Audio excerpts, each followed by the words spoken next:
मम्मा, लगता है गांव से आप बड़ी कामयाब लौटी हैं। ठीक पहचाना। माँ पारा जिंदगी में तो मेरे लिए लकी साबित नहीं हुई, जितना मरने के बाद।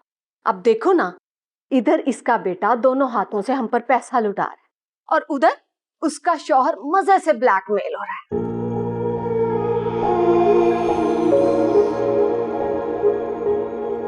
तुम बताओ, मेरे जाने के बाद हारून से मुलाकात की?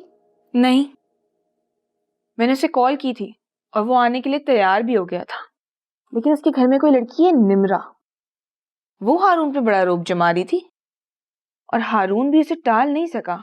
इनफैक्ट उसने मुझसे माजरत कर ली। अच्छा, कौन हो सकती है? पता तो लगाना पड़ेगा, बल्कि पत्ता काटना पड़ेगा। बिल्कुल ठीक कह रही हैं आप। मैं कुछ दिनों बाद जा रही हूँ हारून की तरफ। उसके घर में जो बैठे हैं ना, उनसे मुलाकात बहुत जरूरी है।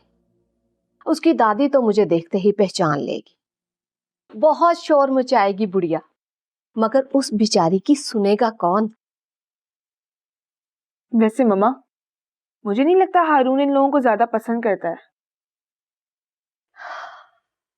महापारा ने जब हारून को छोड़ा था, बहुत छोटा था, मगर उसने जाते जाते हारून के दिल में दादी की नफरत डाल दी थी।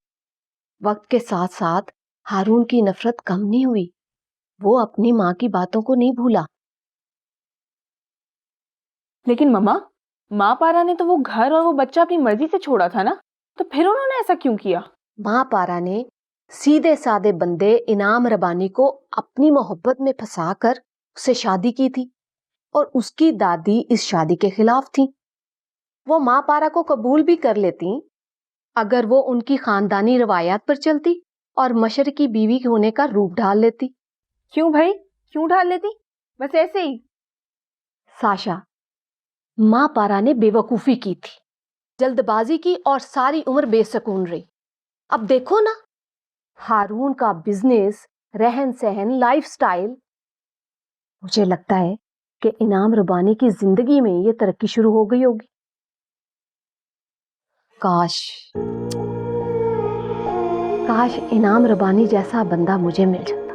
कसम से मैंने तलाक नहीं लेनी थी, बल्कि मैंने तो ऐसी चाल चलनी थी कि वो अपनी माँ और बहन को छोड़कर सिर्फ मेरा हो जाता। वाह भाई। साइका बेगम हूं मैं,